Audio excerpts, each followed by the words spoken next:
It's Tuesday, September 22nd, and welcome to the reading of the Mansfield News Journal. As you know, my name is Pam, and we begin with today's area deaths. Mary E. Jackson, 81, of Gallion, passed away Monday, September 21st, at Mill Creek Nursing Center after a 3-month illness. The family will receive friends from 4 to 6 p.m. Wednesday, September 23rd, at Richardson Davis Chapel of Snyder Funeral Homes in Gallion. Services will be held at 11 a.m. Thursday, September 24th. And that concludes the area deaths listed in the Tuesday Mansfield News Journal. So let's move on to our first article. Does your school district have COVID-19 cases? By Monroe Trombley. The Ohio Department of Health has debuted a new online dashboard that lists the number of coronavirus cases among students and staff by school district. Governor Mike DeWine and health officials have cautioned that cases in a school is often a reflection of spread in the community and does not necessarily mean the school is not keeping students safe. Schools do not have to report cases publicly, but are encouraged to display them on their website. Here are the districts in Richland County that have reported cases. Clerk Fork Valley, 1 staff member, cumulative. Lexington, 1 student. Mansfield, 1 student. Ontario, 2 staff members, which is a cumulative total. After remaining yellow or level 1 for 4 consecutive weeks, Richland County has been upgraded to orange or level 2 on the state's public health advisory system. The county has triggered 3 of the alert system's 7 indicators. The proportion of new cases not in congregate care settings, which is flagged if more than 50% of new cases in at least one of the last 3 weeks didn't come from congregate care settings. 82.35% of new cases between September 9 and September 15 did not come from congregate care setting, meaning there is greater risk of community spread. That figure was 89.5% between September 2 and September 8th, and 100% between August 26th and September 1. Sustained increase in emergency department visits for COVID-like illness, which is flagged if there is an increasing trend of at least 5 consecutive days in the number of visits to emergency departments with COVID-like illnesses or a diagnosis over the last 3 weeks. The 7-day average for emergency department visits ticked up to 3.71 last week, though the average has since decreased to 2.14. A sustained increase in outpatient visits for COVID-like illnesses, which is flagged if there is an increasing trend of at least 5 consecutive days in the number of people going to a healthcare provider with COVID symptoms, who then receive a confirmed or suspected diagnosis over the last 3 weeks. The 7-day average of outpatient visits rose to 23.43 earlier this week and has since slightly decreased to 21.57. Though the county did not trigger the alerts system's first indicator, new cases per capita, it's worth noting that Richland County had 38 cases in the last 2 weeks.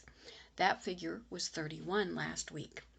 With a population of 121,154, that means the county had 31.37 cases per 100,000, up from 25.59 on September 5th.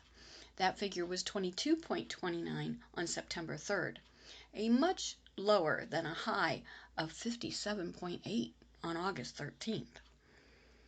Wow, good job. Moving on. Metric arrests man on drug and gun charges by Monroe Trombley. In Mansfield, a handgun was seized Thursday after Metric searched a room at Mansfield Inn, 880 Laver Road. Reginald Charity, 59, was arrested and charged with drug trafficking and weapons under disability. Charity, according to a news release, was the focus of an investigation into complaints of drug activity. The Richland County Sheriff's Office assisted with serving the search warrant. Lieutenant Jason Bauman, in the release, thanked community members for providing tips and filing complaints, which he said assisted detectives and encouraged others to step forward with information about the Mansfield Inn. And now, Matt Mayer is honored with an award for a lifetime achievement by Mark Cotto. Matt Mayer was working as a tree trimmer when he decided he needed a safer job. He chose law enforcement. Mayer worked with the Ridgeland County Sheriff's Office for 25 years, spending most of that time in the Detective Bureau. He rose to the rank of sergeant and retired in 2013. 7 years later, Mayer has received the biggest honor of his career. Ohio Attorney General Dave Yost recognized the contributions of public safety officers at his annual law enforcement conference recently. The conference was held virtually to comply with COVID-19 protocols. Mayer, 60, earned the Distinguished Law Enforcement Lifetime Achievement Award for his decorated career. He worked in the crime lab and as a dispatcher, corrections officer, patrolman, and detective, including the detective in charge of major crimes. Colleagues and community members commended his hard work, team building, and respect for everyone. Those who wrote letters on Mayer's behalf noted he simply refused to quit until a case was solved, and that he taught investigators to dig deeper. He also displayed compassion and dedication to his community, underscored by his work to establish a camp for children with muscular dystrophy. "I'm humbled," Mayer said of the honor. "It means a lot." Many people consider police work a thankless job, but he views his Lifetime Achievement Award as one more thank you. Mayer didn't seem to be headed for a career in law enforcement. After graduation from the Ohio State University, Mayer secured a job as a tree trimmer. "You're up around heights and power lines and traffic," he said of his decision to seek another career. "Originally, I wanted to be a lawyer," Mayer said. He began his stint at the sheriff's office in 1988, saying his goal was to become sheriff. Mayer unsuccessfully ran against Steve Sheldon in 2016, but doesn't rule out another bid. Mayer spent 20 years in the Detective Bureau, where he made his biggest impact. He said his favorite cases included burglary rings and conspiracies. Mayer earned satisfaction from recovering a person's property or giving closure to a victim who had been violated in any way. "You don't gloat too much because there's always something going on," he said. The former detective described his approach to his job. "I always had a notion that people should be treated right. If you do things right, the defendants will come back and thank you." He gained experience at all levels of the sheriff's office. "When I started out, you had to work the radio room," Mayer said. "If they didn't have enough people, you had to work the jail." Mayer said he always appreciated good, hard work and following up on cases. He also credited his colleagues in the Detective Bureau, including Captain Larry Faith and fellow detectives Bob Mack, Chuck Metcalf, and Pat Smith. He is part of the esteemed Mayer family, which has produced a number of office holders and law enforcement members. Mayer also credited his wife Beverly for putting up with all these late nights and unpredictable schedules. They have 3 adult children, Mackenzie, Morgan, and Matt Jr. Despite retiring, Mayer works 2 jobs on a part-time basis. He is a ranger with the Muskingum Watershed Conservancy District, as well as a security officer at the county courthouse. Well done. Up next, Honey the dog, up for America's favorite pet. She has made a full recovery after being found with 7 breaks in her back legs, by Mark Cotto. From broken to a beauty queen. That's how John Lazzotti, who runs a nonprofit called Rescue Rollers from his Galleon home, describes Honey, a Labrador Retriever mix. Last November, Honey was found at the side of a road. She had a total of 7 breaks in her back legs. Based on x-rays, the breaks happened 3 different times, indicating Honey was an abused case. Her medical care cost $13,000. Rosati thought she might be a candidate for wheelchairs he reconditioned for dogs, but she ended up not needing one. She was able to keep both of her legs, he said. She's doing fantastic. Honey's story has touched people from all over the country. She is up for America's Favorite Pet, a contest that runs through October 8th. As of last week, Honey was leading her group. She lives with Forrest and Beth Dyer, who have a home on Mansfield's north side. The Dyers discovered Honey through their volunteer work at Rescued Rollers. They agreed to foster Honey for a couple of weeks. We were really drawn to her, Beth Dyer said. 2 weeks turned into a month when they decided to continue fostering her after she was spayed. She just attached to both of us. She just took a place in our hearts, Beth said. We could see the life and happiness come back into her eyes. Beth and Forrest decided to keep Honey, who has been with them since January. She joins their other 2 dogs, Daisy, a miniature pincer poodle mix, and Peanut, a Jack Russell Beagle mix. Peanut can walk underneath Honey. Beth joked that Daisy is the size of Honey's head. Honey enjoys running in the Dyers' fenced-in backyard. Unless she's having a hard day, you would never know there was anything wrong with her legs, Beth said. Honey has bonded with Forrest through their injuries. Forrest was left with paralysis on his left side following a motorcycle crash in the 1980s. She kind of knows that. She understands when he's aching or hurting, Beth said. She's a lot calmer with him than she is with me. Forrest helps transport dogs from Rescued Rollers to their new homes. He and Beth might open their own rescue operation if they get a bigger house. We want people to open their homes to dogs with disabilities, Forrest said. Just because a dog has a special need doesn't mean they have to be put to sleep, Beth added. Honey loves to play tug of war or go for car rides. Her favorite treat is peanut butter. She also won't turn down a belly rub. A national audience is learning Honey's story through the America's Favorite Pet contest. If she wins, her owner will receive $5,000, a portion of which they will donate to Rescued Rollers. The area already has a contender for favorite cat, Luca, a Russian blue mix featured in Tuesday's News Journal. In addition to the cash prize, the winning dog and cat will be featured in Dogster and Catster magazines, respectively. If you'd like to vote for Honey, visit America's Favorite Pet Contest Facebook page or go to her link at americasfavepet.com/2020/honey-17. americasfavepet.com/2020/honey-17. Well, guess what? It's apple picking time. A perfect fall outing for everyone by Lou Whitmire. Whether you like picking, eating, or baking apples, it's that time of year to head to the orchards. And in Richland County, 2 of the local favorites are ready for visitors, Apple Hill Orchard and Spring Hill Fruit Farm. Russ and Barb Jodry and their daughter Ann Jodry operate Apple Hill Orchards at 1175 Lexington, Ontario Road and another site in Fredericktown. A late frost in May caused some concern for the apple crop, Ann said. We have a lot of Honeycrisps. Everything looks pretty good. We have a pretty good crop, she said. We lucked out. Russ Jowdery is still helping make cider, but Ann said someone has been hired to make the cider, a job her father did for more than 2 decades. Cider is made from Labor Day to April of the following year. In past years, Russ has made 15,000 gallons of cider annually.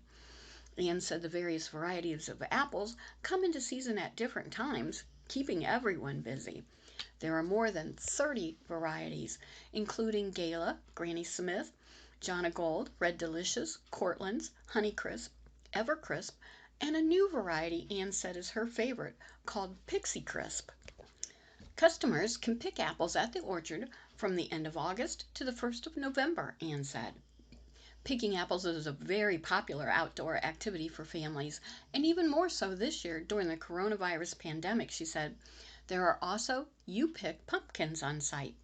This year, the annual Kids Festival will be scaled back, offering only pony rides, hay rides, and a barrel cart ride the first weekend of October due to COVID-19 restrictions.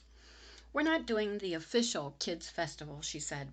The market already has a large selection of pumpkins, gourds, and more items for customers who choose to decorate for autumn. The orchard planted about 900 new apple trees as it marks its 31st season this year, she said. Ann said her parents bought the orchard on a trip home to visit her mom's parents, who lived on Marion Avenue right after she was born. My dad was driving around looking at real estate because he was in real estate. That's what he did. He drove past it and saw it was for sale, and a long story short, they bought it. My mom had grown up right around the corner and hadn't even heard of the place, Ann said. They really had no idea what they were doing at first, and look at it now. They've done really well, she said.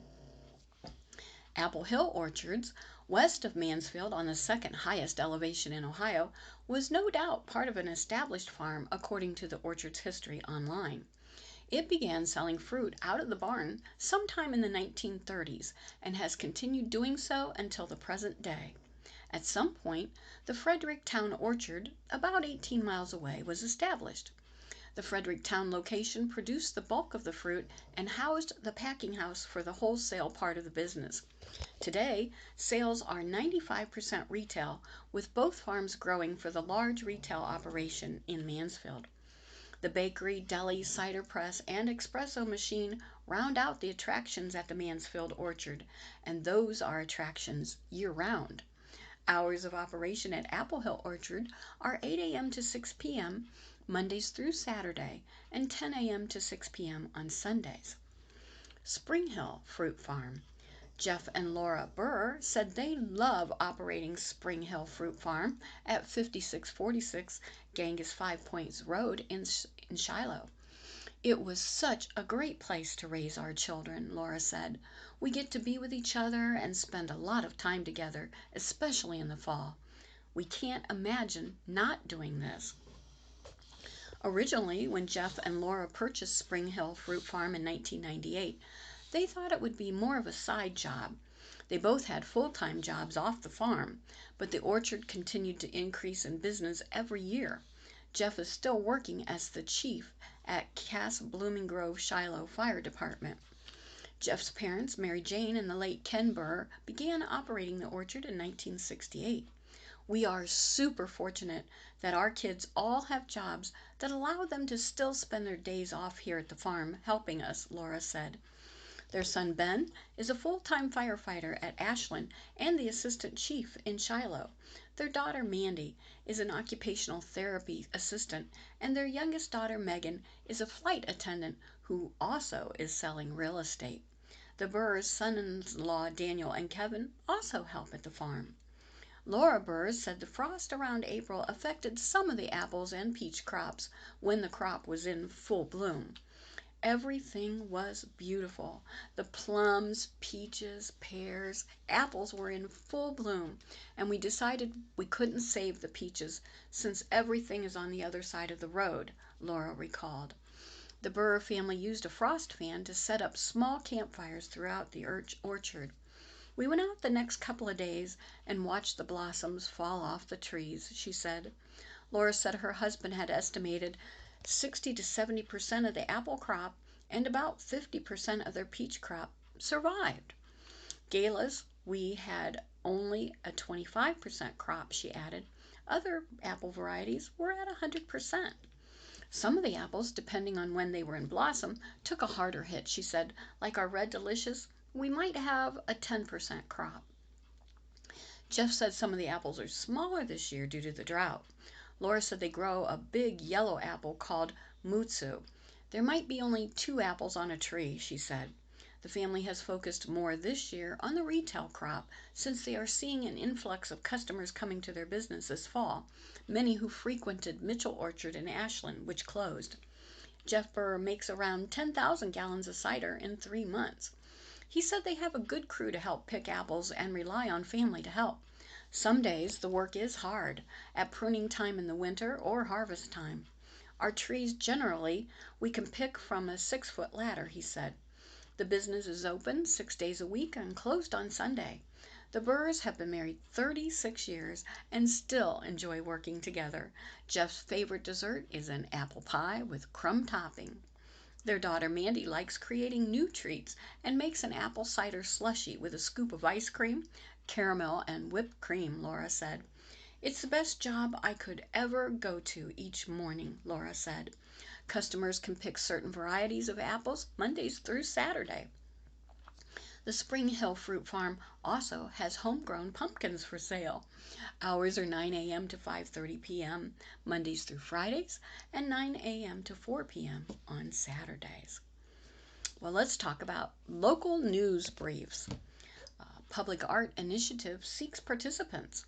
The Richland Community Development Group Art Sector is leading a public art initiative in downtown Mansfield. The project will be funded by various businesses and organizations with a 50% matching grant from the Richland County Foundation as part of its Mansfield Rising project. During this public art initiative in downtown Mansfield, up to $50,000 in matching funds will be made available to businesses, nonprofits, and sponsors to help in funding the creation of art in a variety of methods, including traditional painted murals, installed artistic wallscapes, window art, as well as temporary and permanent public art on visible walls and surfaces.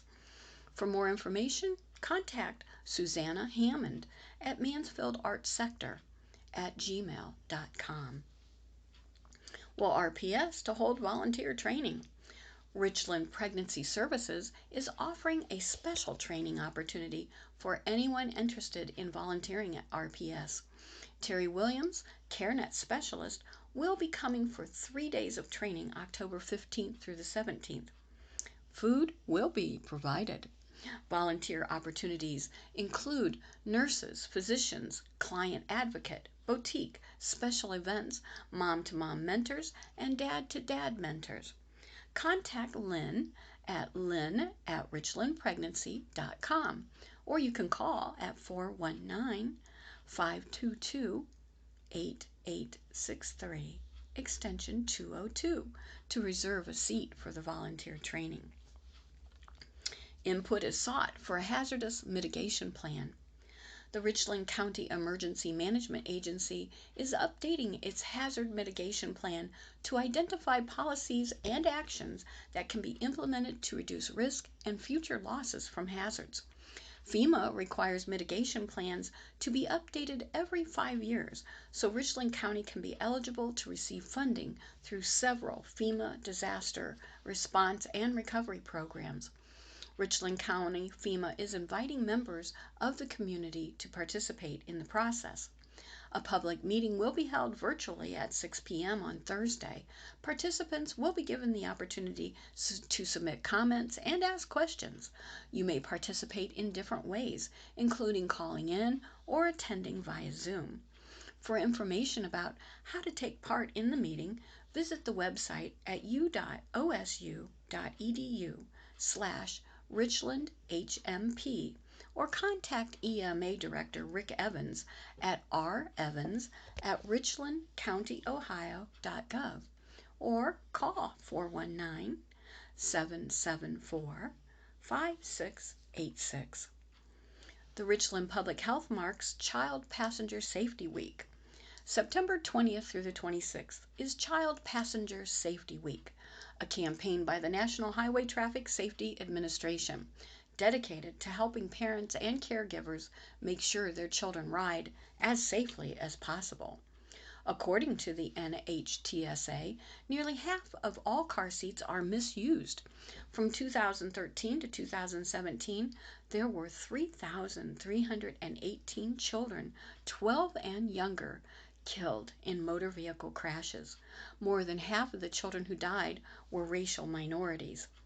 Reed Richmond, health educator at Richland Public Health, says the safest place for all kids under 13 is in the back seat. According to NHTSA, 25.8% of children 4 to 7 who should have been riding in booster seats were prematurely moved to seat belts, and 11.6% were unbuckled altogether. To have your car seat installed, checked at Richland Public Health, call 419-774-4726, or the WIC office at 419-774-4560, and ask to speak with the car seat technician. Installation checks usually take less than 10 minutes, and all checks are done with COVID-19 safety protocols in place. Parents and caregivers can view more information on car seat safety on Richland's public health website, richlandhealth.org. Richland Chocolate Walk, October 1st through 4th. More than 30 businesses from throughout Richland County will be participating in the first annual Richland Chocolate Walk and Hop, October 1st through 4th. Businesses will be providing sweet treats to chocolate walkers who will have a chance to win a pair of chocolate-colored diamond earrings worth over $1,200. If you win those earrings, I really like chocolate-colored diamonds. Each walker will receive a chocolate passport, which will list all the participating merchants along with a map and a goodie bag. As they visit each merchant, their passport will be stamped when they receive their chocolate treat. Additional stamps can be earned with a purchase or by taking a selfie in the store and posting it on social media. There are only 300 tickets available at $25 each. Tickets can be purchased online at richlandchocolatewalk.com. Proceeds will go to support the food pantry at the Revival Hub of Ohio. Well, what's in the local news? Input sought for hazard mitigation plan. I think we've already read this, huh? Yep, we have. Hang on. Let me just give you a short synopsis. The Richland County Emergency Management Agency is updating its hazardous mitigation plan to identify policies and actions that can be implemented to help reduce risk and future losses from hazards. And FEMA requires this mitigation plan to be updated every 5 years. A public meeting will be held virtually at 6 p.m. on Thursday, and you can submit your comments and ask questions. You can call in or attend via Zoom. For information on how to take part in the meeting, visit u.osu.edu, Richland HMP, or contact EMA Director Rick Evans at revans@richlandcountyohio.gov. Richland Public Health marks, I'm sorry, I have another duplicate. Yep, it was. But unfortunately, that ends our time, and it concludes the reading of the Mansfield News Journal for Tuesday, September 22nd. My name is Pam. Please stay safe until we meet again. You be blessed greatly, and do what you can to make this a great day for you.